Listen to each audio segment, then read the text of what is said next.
I've been trying my best to describe what change feels like, and I trusted Calvin Hobbes to show me the way. Change often feels like accelerated reality, like we're watching life go by in time-lapse mode. How?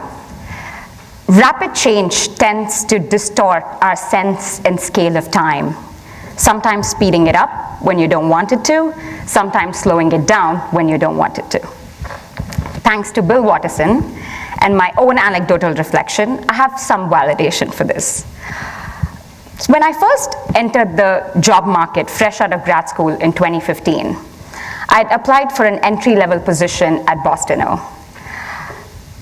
At the time, the publication was just changing hands, was finding its footing in the world of hyperlocal lifestyle news.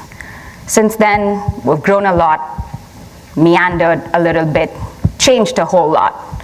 We went from covering beer to biotech, to introducing an investor to the community, to eventually investigating him.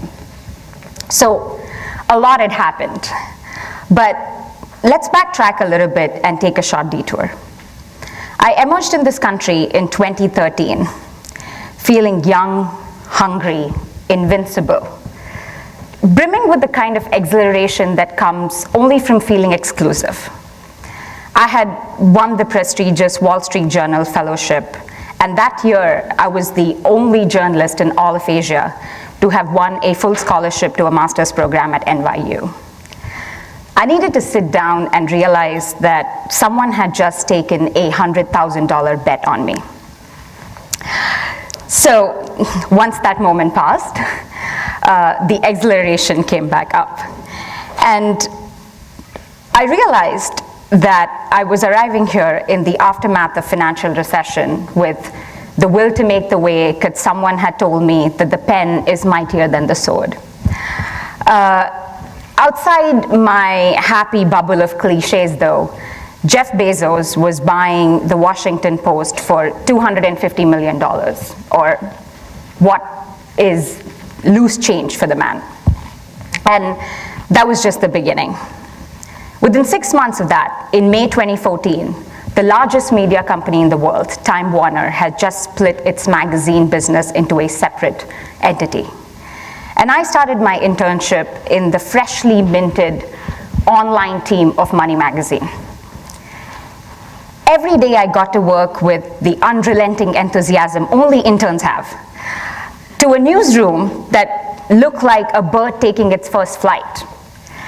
Magazine journalists, seasoned, veteran magazine journalists of working 30 years in the business, were letting their eyes adjust to the new world of the internet and bringing their craft to this platform.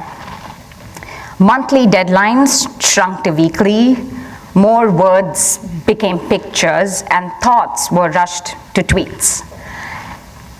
Change was accelerating. Things were happening too fast. Here's a fun fact. Just this week, Money Magazine was sold to a digital advertising firm based in Puerto Rico.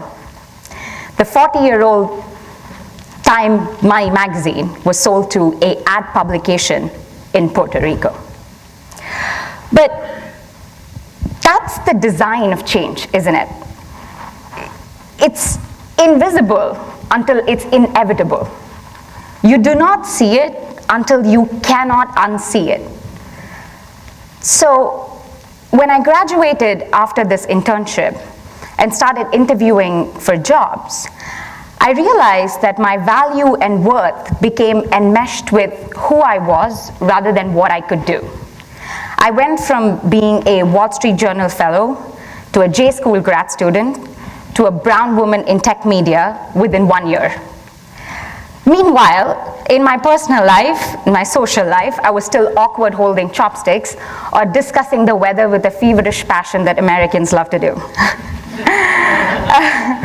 So even though I found myself on the right side of this diversity debate, I didn't quite understand the optics of these identities, right? So I presented myself as someone who understood and was well versed in the craft and credibility of journalism, but not as someone who could commodify or sell the living experience of being minority. I didn't know how to write think pieces or first-person essays about my life, and much less know how to present this in a way that's palatable and relatable to all. I didn't have an opinion on what the color nude should look like, or how to identify or call out casual racism or sexism. I still don't. I kept my eyes on the road, but ignored all the signs. I saw where journalism was going, but I couldn't keep up or get behind it. So when the politics got personal, or when the personal got political, I retreated. I took my craft elsewhere, to content creation. Why not, I thought, if once acclaimed most powerful business editor, Daniel Roth, who after writing for publications like Wired, Forbes, Fortune, went on to become the editor of LinkedIn, I'm not totally out of my mind. My own editor who hired me at Money went on to become the head of content at Monster Jobs. So, given what was happening, I rationalized my choice. And here was the clincher. Around the same time, the very popular tech blog GigaOM shut down, and a German publishing house, Axel Springer, bought Business Insider for $450 million. And the choice was obvious to me. I picked up my life from New York and moved to Boston to write about digital payments. At the time, a lot of content firms were hiring journalists to bring their craft, credibility, and reporting skills to content marketing. And I thrived. I did well in this new world of quasi-journalism and mass marketing, and tried to find my footing. Not for too long, though. It took one assignment to ghostwrite for a Republican businessman, and I was out. That was November 2016. A whole lot had changed, and a whole lot was about to change. The politics in this country was about to get a lot more personal. Even for me, especially for me, a brown woman and a tax-paying immigrant. I related to those identities only when they came under attack, not until then. It became the lens through which I saw the world and the world saw me. And when these individual identities came in under attack, I noticed the society getting more divisive. And everybody rushed to the internet to express their politics, their identity, and their expression.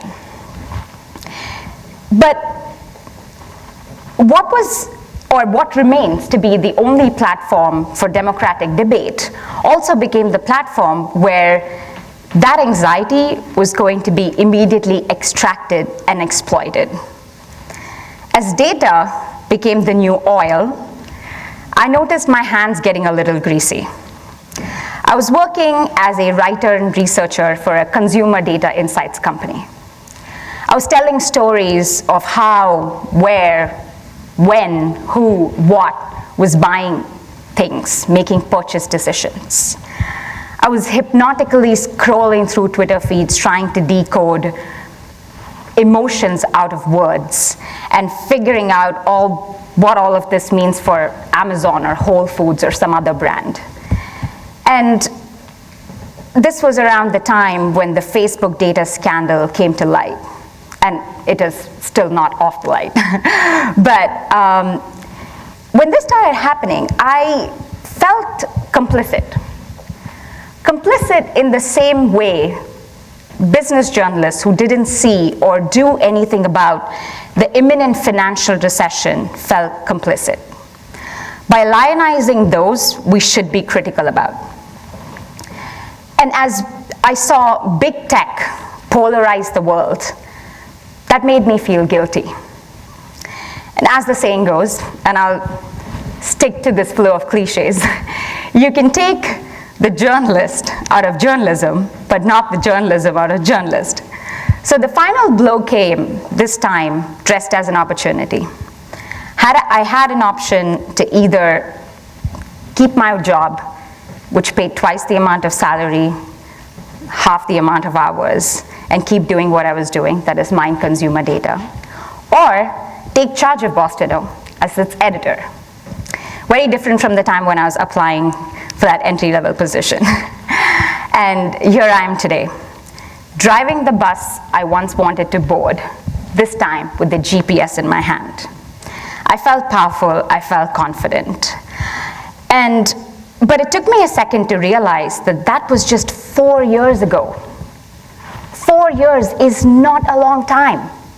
It's the time students spend here from start to finish. That's 4 years. And I realized how quickly things were going, how quickly things were changing. In my day-to-day life as a tech journalist and an editor, change is what I'm pitched daily, every single day. A startup is born with the promise of transforming everything from nail care to healthcare. Everybody wants to disrupt the present, undo the past, and take you to your future in a car that drives itself.